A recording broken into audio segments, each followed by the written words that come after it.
Hello and welcome to Dr. Brainwaves. I am Dr. Susan Raschal and this is Dr. Rena Azar, and today we're going to be talking about vaginal atrophy. Atrophy is no more than thinning of tissue. And so when we talk about it with regards to the vaginal area, we're talking about that area getting thin.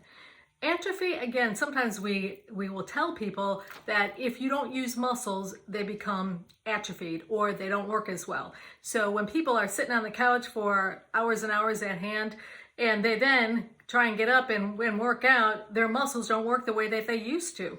So we're referring to couch potatoes. And today's lecture is not on food, it is actually on thinning of vaginal tissue. Vaginal atrophy. Yes. So vaginal atrophy is something that naturally occurs over time because of age. Just like our skin ages, our vaginal tissue ages as well. And I like to remind people that that occurs at different rates in different individuals. There's a genetic component to it, and there is a personal maintenance component to it. We'll talk about that in a minute.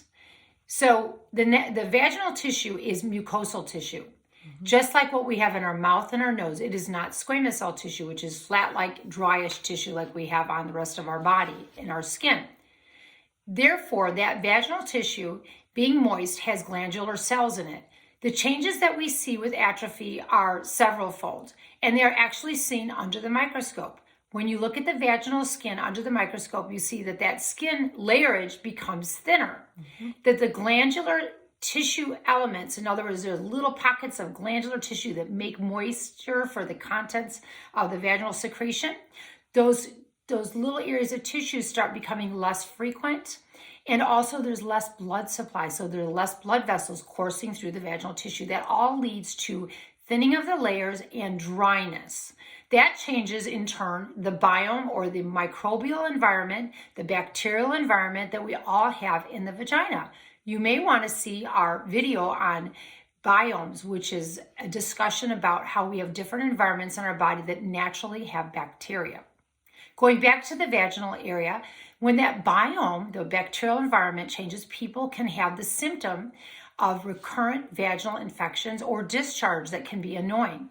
In addition, women will oftentimes feel that the vaginal area is dry. This can also include not just the vagina, but the vulva and the perianal area.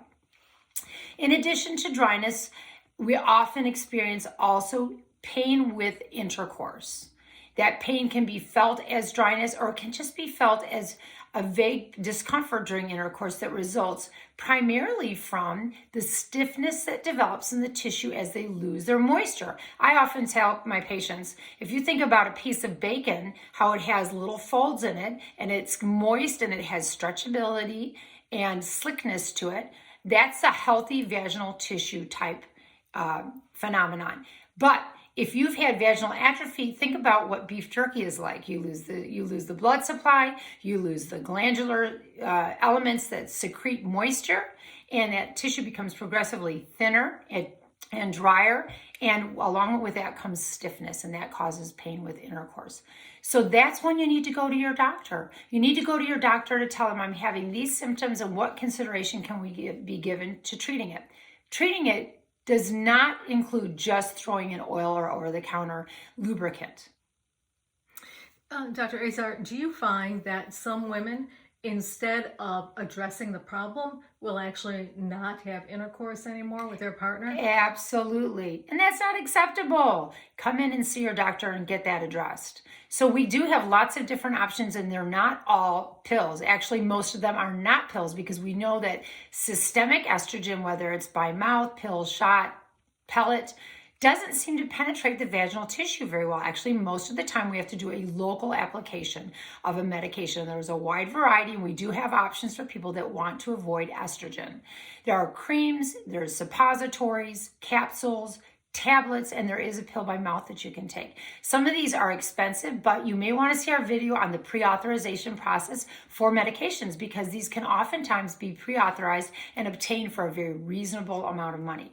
So today we have discussed Vaginal atrophy, and we're referring to thinning of the tissue. Again, some of the risk factors are advancing age and menopause, which can result in significant dryness. And that dryness can create an environment where a person has increased infections or has painful intercourse, which again can be a problem. But all is not lost because there are treatments available. And like she said, like Dr. Azar said, most of those treatments are going to be topical, either in the rectal area, in the vagina, and there actually is a tablet that one can take, although I don't know how effective it is at this point, but know that those are the times that you really want to get seen, is so that you can, again, improve your quality of life.